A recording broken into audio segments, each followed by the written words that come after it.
দর্শক আমন্ত্রণ বিজনেস টুডেতে। শুরুতে জানিয়ে দেব শিরোনাম।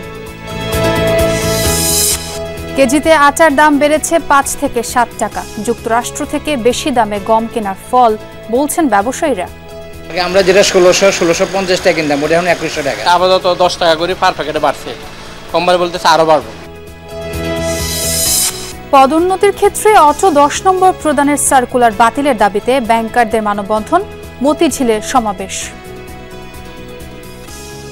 ব্যাংকিং প্রফেশনাল ডিপ্লোমা যাদের নাই তাদেরকে অটো মার্ক দেওয়া হচ্ছে এবং যাদের আছে তাদের ওই ১০ মার্ক থাকা সত্ত্বেও তারা পদোন্নতি থেকে বঞ্চিত হচ্ছে। পরীক্ষা দিয়ে পাস করেছি, আমার ২টা সার্টিফিকেট আছে, এখন ফাইল নাম্বার আপনি আগে থাকার কারণে আপনি বিনা ডিপ্লোমায় প্রমোশন পেয়ে যাচ্ছেন। ১৪ বছর পর তেল রফতানি শুরু করল সিরিয়া। মার্কিন নিষেধাজ্ঞা উঠে যাওয়ায় বাণিজ্যে চাঙা ভাবের আশাবাদ।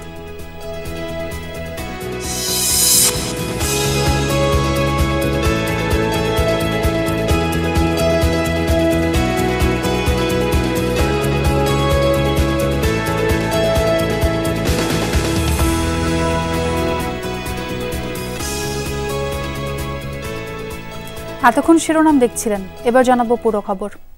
বেড়েছে আটা ময়দার দাম, চাহিদার তুলনায় তৈরি হয়েছে ঘাটতিও।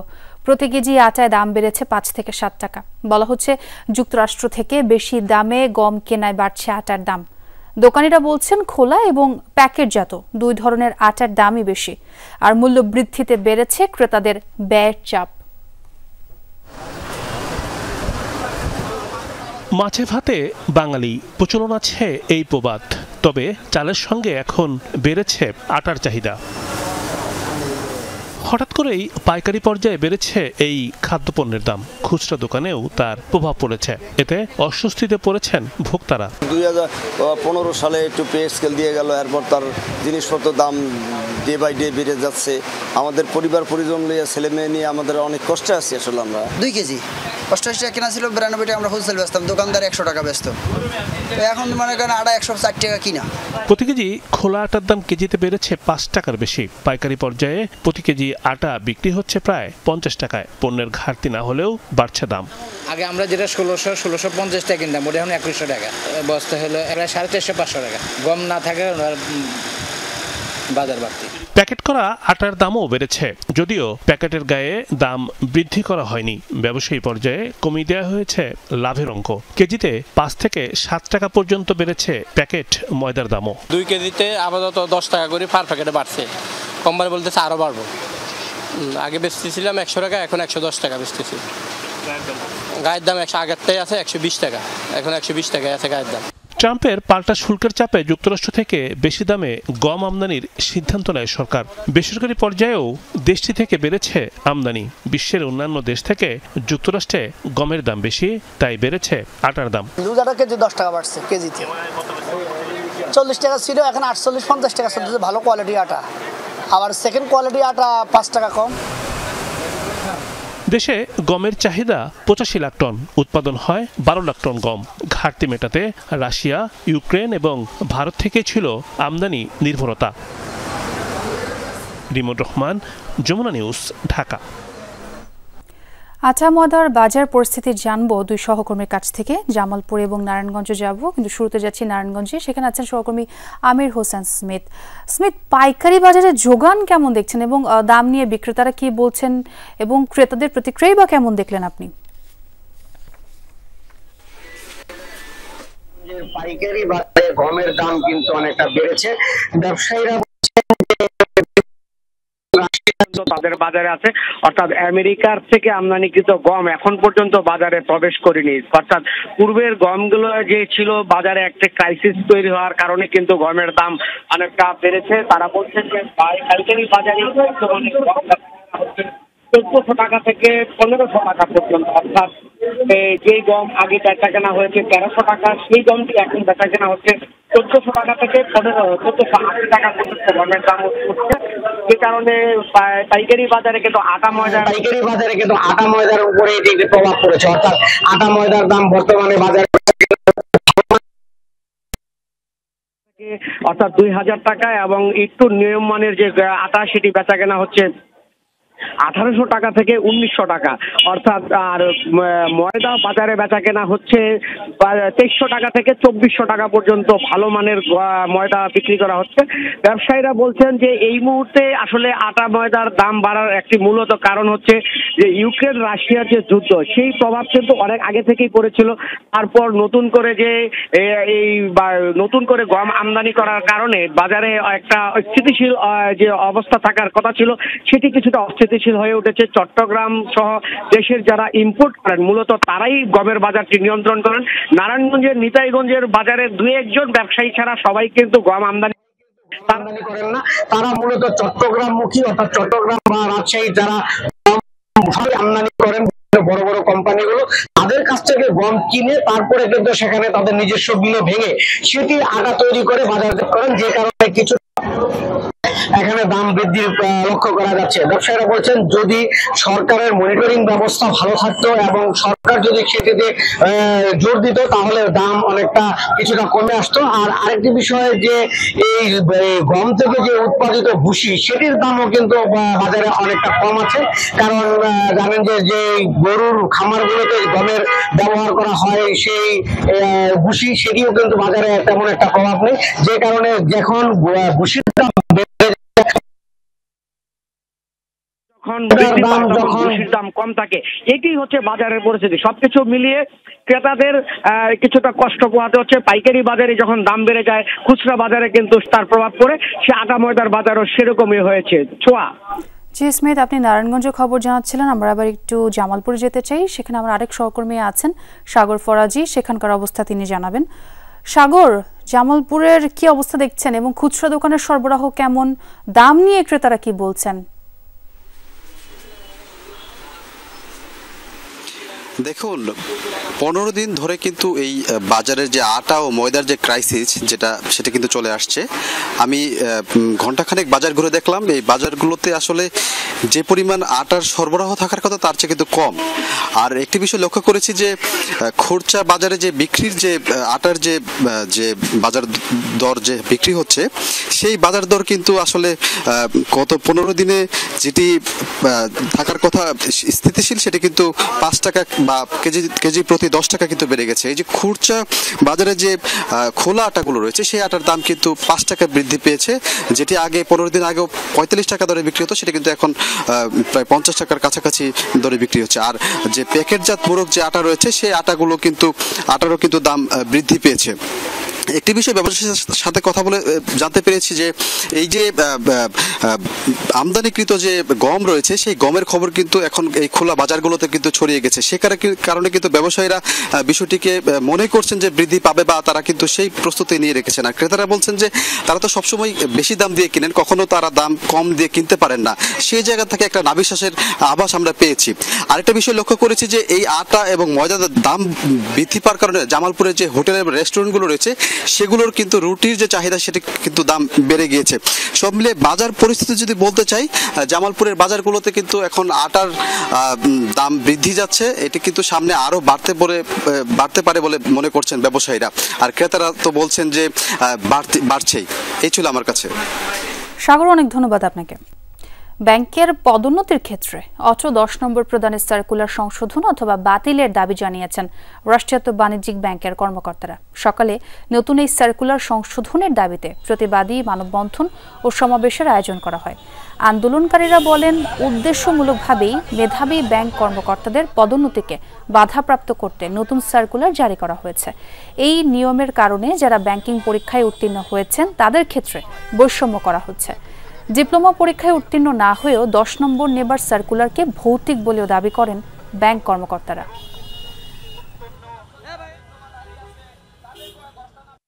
ব্যাংকিং প্রফেশনাল ডিপ্লোমা, এই ব্যাংকিং প্রফেশনাল ডিপ্লোমা যাদের নাই তাদেরকে অটো মার্ক দেওয়া হচ্ছে এবং যাদের আছে তাদের ওই 10 মার্ক থাকা সত্ত্বেও তারা পদোন্নতি থেকে বঞ্চিত হচ্ছে। তো এইটা তো আসলে চরম বৈষম্যমূলক এবং সংবিধানের 27 এবং 29 ধারা অনুযায়ী এটা কখনোই হতে পারে না। যে ব্যক্তির সার্টিফিকেট নাই তাকে কি মার্ক দেওয়ার কোনো ইতিহাস আছে কিনা? এখানে যার ডিপ্লোমা নাই তাকে অটো 10টা নাম্বার দেওয়া হচ্ছে, স্বয়ংক্রিয় 10টা নাম্বার। অর্থাৎ আপনি পরীক্ষা দিলেও 10 নাম্বার পাচ্ছেন, না দিলেও পাচ্ছেন। আর আমি পরীক্ষা দিয়ে পাস করেছি, আমার 2টা সার্টিফিকেট আছে।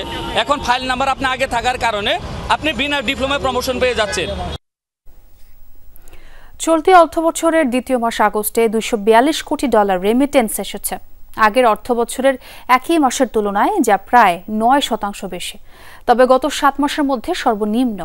সরকার পতনের পর থেকে রেমিটেন্সে উচ্চ প্রবৃদ্ধির কারণে ডলার বাজারে স্থিতিশীলতা ফিরেছে।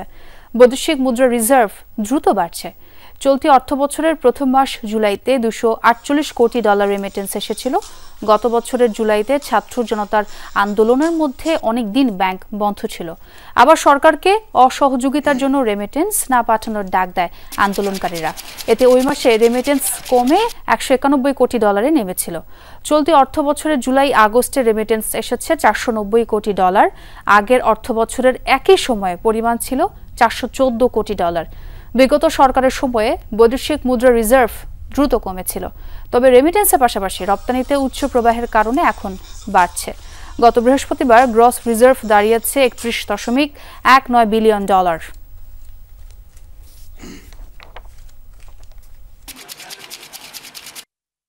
24-এর 5ই আগস্টের পর থেকেই কিন্তু উল্লম্ফন শুরু হয়ে গেছে, যার ফলে ওই বৃদ্ধি প্রবণতার সাথে এখনকার প্রবণতাকে যদি কম্পেয়ার করি তবে পার্থক্যটা কিন্তু আগের মতো 25-26% ইনক্রিজ দেবে, অলমোস্ট ফ্ল্যাট রেটই দেখতে পাবো। কিন্তু আমরা খুশি যে একটা জিনিস বাড়ার পর ওটা যদি কন্টিনিউ করতে পারি, ওটাও আমাদের দেশের জন্য একটা সাফল্য, যে চিত্রটা আমরা এই আগস্টের শেষ পর্যন্ত দেখতে পেয়েছি। ডোনাল্ড ট্রাম্প আরোপিত অতিরিক্ত ট্যারিফের চাপে এবার যুক্তরাষ্ট্রের পণ্যে শূন্য শুল্কের প্রস্তাব দিয়েছে ভারত। ট্রুথ সোশ্যালে দেয়া পোস্টে এই তথ্য জানিয়েছেন মার্কিন প্রেসিডেন্ট ডোনাল্ড ট্রাম্প। বলেন, ভারতের সাথে বহু বছর ধরে একতরফা বাণিজ্যিক সম্পর্ক চালিয়ে গেছে যুক্তরাষ্ট্র। নয়াদিল্লির অতিরিক্ত শুল্ক আরোপের জেরে খুব কম মার্কিন পণ্য প্রবেশ করত ভারতে, তাই কখনোই তেমন গভীর ছিল না দুদেশের বাণিজ্যিক সম্পর্ক। পোস্টে প্রতিদ্বন্দ্বী রাশিয়ার সাথে ভারতের তেল বাণিজ্যের কথা উল্লেখ করেন ট্রাম্প। এই দফায় 50% শুল্ক আরোপের পর চাপের মুখে যুক্তরাষ্ট্রের পণ্যে শুল্কের হার 0% নামিয়ে আনার প্রস্তাব দিয়েছে ভারত। তবে এই নিয়ে এখনো কোনো পদক্ষেপের কথা ভাবেননি বলেও জানিয়েছেন প্রেসিডেন্ট ট্রাম্প। 14 বছর পর আবারও বহির্বিশ্বে তেল রফতানি শুরু করল সিরিয়া। সোমবার দেশটির পশ্চিমাঞ্চলীয় তার্তুস বন্দর থেকে রফতানি করা হয় 6 লাখ ব্যারেল পরিমাণ অপরিশোধিত তেল। বার্তা সংস্থা রয়টার্সকে বিষয়টি নিশ্চিত করেছে এক সিরিয়ান কর্মকর্তা। এ দফায় বিসার্ভ এনার্জি নামক একটি গ্লোবাল ওয়েল ট্রেন্ডিং ফার্মের কাছে রফতানি করা হয়েছে তেল। এর আগে 2010 সালে দিনপ্রতি 3,80,000 ব্যারেল অপরিশোধিত তেল রফতানি করত সিরিয়া। ক্ষমতাচ্যুত সরকার বাশার আল আসাদের শাসনামলে মার্কিন ও ইউরোপীয় নিষেধাজ্ঞাজনিত কারণে তা বন্ধ হয়ে যায়।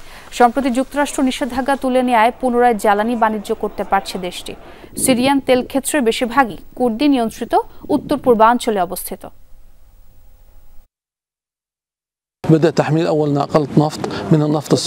আল্লাহকে ধন্যবাদ, এরই মধ্যে আমরা অপরিশোধিত তেল ট্যাঙ্কার ভর্তি করেছি। এই ট্যাঙ্কারের 6 লাখ ব্যারেল অপরিশোধিত তেল ধারণ ক্ষমতা রয়েছে, যা বিসার্ভ এনার্জির চাহিদা চেয়ে বেশি। এটি আমাদের তেল ও গ্যাস শিল্প পুনরুদ্ধারের জন্য বড় সুসংবাদ। সংযুক্ত আরব আমিরাতে বাংলাদেশের ভাবমূর্তি উন্নয়নে গোল টেবিল বৈঠক আয়োজন করেছে বাংলাদেশ প্রেস ক্লাব UAE। আয়োজনে সহযোগিতা করেছে বাংলাদেশ দূতাবাস। এতে প্রবাসী কমিউনিটি নেতৃবৃন্দ ও সরকারি বেসরকারি কর্মকর্তারা অংশ নেন। খোলামেলা আলোচনা হয় ভিসা সংক্রান্ত জটিলতা, সার্টিফিকেট জালিয়াতি ও নারী কর্মীদের নিরাপত্তা প্রদান সহ বিভিন্ন প্রসঙ্গে। সংযুক্ত আরব আমিরাত থেকে সহকর্মী মেহেদি রুবেলের প্রতিবেদনে থাকছে বিস্তারিত। বাংলাদেশের অন্যতম বৃহৎ শ্রমবাজার মধ্যপ্রাচ্যের দেশ সংযুক্ত আরব আমিরাত দেশটিতে কাজের সুযোগ খুঁজতে গিয়ে অনৈতিক কর্মকাণ্ডে জড়িয়ে পড়ার অভিযোগ রয়েছে বেশ কিছু প্রবাসীর বিরুদ্ধে। এতে নষ্ট হচ্ছে দেশের ভাবমূর্তি। সম্প্রতি এ বিষয়ে আমিরাতের শারজায় গোলটেবিল বৈঠক অনুষ্ঠিত হয়েছে। বাংলাদেশ দূতাবাস আবুধাবির সহযোগিতায় এর আয়োজন করেছে Bangladesh press club UAE। Press ক্লাবের সভাপতি মামুনুর রশিদের সভাপতিত্বে অনুষ্ঠানে প্রধান অতিথি আবুধাবিতে নিযুক্ত বাংলাদেশের রাষ্ট্রদূত তারেক আহমদ, বিশেষ অতিথি দুবাইয়ের কনসাল জেনারেল মোহাম্মদ রাশিদুজ্জামান ও অনুষ্ঠান পরিচালনা করেন ক্লাবের সাধারণ সম্পাদক মোহাম্মদ মোর্শেদ আলম। মুক্ত আলোচনায় অংশ নেন আমিরাতের 7টি প্রদেশ থেকে আগত কমিউনিটির নেতৃবৃন্দরা।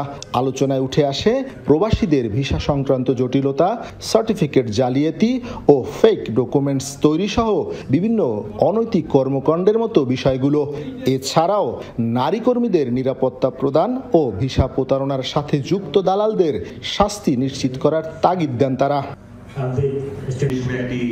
কর্মক্ষেত্রে সুন্দর আচরণ করতে প্রবাসীদের আহ্বান জানান রাষ্ট্রদূত তারেক আহমদ। স্থানীয়দের সাথে বন্ধুত্বপূর্ণ সম্পর্ক তৈরির পরামর্শ দেন বাংলাদেশের কনসাল জেনারেল। পরিশুদ্ধতা প্রথম আগে নিজের মধ্যে থেকে আনতে হবে এবং তারপরে আরেকজনের কাছে পরিশুদ্ধ হওয়ার ব্যাপারে নসিহত করা যাবে। আমি আপনাদের সকলের সহযোগিতা কামনা করি যে আমরা যেন এই সমাজে সংযুক্ত আরব আমিরাতে বাংলাদেশিদেরকে এই মেসেজটা পাঠাতে পারি যে আপনার একটি ভালো কাজ বাংলাদেশের ইমেজ বাড়াবে। আমার যখন দুই একজন এখানকার দুবাইয়ের উচ্চপদস্থ কর্মকর্তার সাথে দেখা হয়েছে, তারা কিন্তু আমাকে এই বিষয়টা বলেছে যে তোমাদের সোশ্যাল মিডিয়ায় কিন্তু আমরা অনেক কিছু দেখি এবং তোমাদের সুযোগ হলে তোমরা তোমাদের কমিউনিটিকে এই বিষয়ে একটু সচেতন করো যে সোশ্যাল মিডিয়ার বিষয়টাতে যাতে আমরা একটু সচেতন থাকি, একটু ব্যক্তিগত বা অন্যান্য যে জায়গায় মিথ্যা তথ্য না ছড়ানো, বিষেধগার না করা একজন আরেকজনের বিরুদ্ধে, সেই জায়গাটা যাতে আমরা একটু খেয়াল করি। এই আয়োজনে আরো উপস্থিত ছিলেন বাংলাদেশ বিমান, জনতা ব্যাংকের ঊর্ধ্বতন কর্মকর্তা ও বিভিন্ন রাজনৈতিক, সামাজিক ও সাংস্কৃতিক সংগঠনের নেতৃবৃন্দ। আমাদের একটা অনুরোধ থাকবে যে এই মিটিংয়ের যে মানে মূল টার্গেটটা, এই টার্গেট এই রুমের মধ্যেই যেন সীমাবদ্ধ না থাকে। যেটা অ্যাম্বাসেডর স্যার বলেছেন যে আমরা প্রতিটা স্টেটেই এই ধরনের প্রোগ্রাম চাই। আশেপাশে যে সমস্ত বাঙালি ভাইরা আছেন সকলকে যদি সচেতনতা বৃদ্ধিতে কাজ করে যান, তাহলে বাংলাদেশের সকলের ভাবমূর্তি অনেক উজ্জ্বল হবে। অনুষ্ঠানের সমাপনী বক্তব্যে প্রায় শতভাগ উপস্থিতির জন্য আমিরাত কমিউনিটির প্রতি কৃতজ্ঞতা প্রকাশ করেন প্রেস ক্লাবের সভাপতি মামুনুর রশিদ। মেহেদি রুবেল, যমুনা নিউজ, সংযুক্ত আরব আমিরাত। দক্ষিণ আফ্রিকায় কার্যক্রম শুরু করেছে প্রবাসী ব্যবসায়ীদের সংগঠন Bangladesh South Africa chamber of commerce and industry. জোহানেসবার্গে ফিতা কেটে এই সংগঠনের কার্যক্রমের আনুষ্ঠানিক সূচনা করেন সংশ্লিষ্টরা। এ সময় আয়োজিত হয় আলোচনা সভা। এতে সভাপতিত্ব করেন চেম্বার অব কমার্সের সভাপতি অ্যাডভোকেট আফরোজউদ্দিন। বক্তব্য রাখেন বাংলাদেশ পরিষদ অর্গানাইজেশনের ভারপ্রাপ্ত সভাপতি আনিস রহমান, সাধারণ সম্পাদক মুমিনুল হক ও আব্দুল মতিন ভুইয়া সহ আরও অনেকে। বক্তারা বলেন, এই প্ল্যাটফর্মের মাধ্যমে দক্ষিণ আফ্রিকার সাথে বাংলাদেশের আমদানি রপ্তানি আরও সহজ হবে, একই সাথে সৃষ্টি হবে বাংলাদেশি পণ্যের বাজার। দর্শক, এ ছিল বিজনেস টুডের এখনকার আয়োজনে। এতক্ষণ যারা সঙ্গে ছিলেন সবাইকে ধন্যবাদ।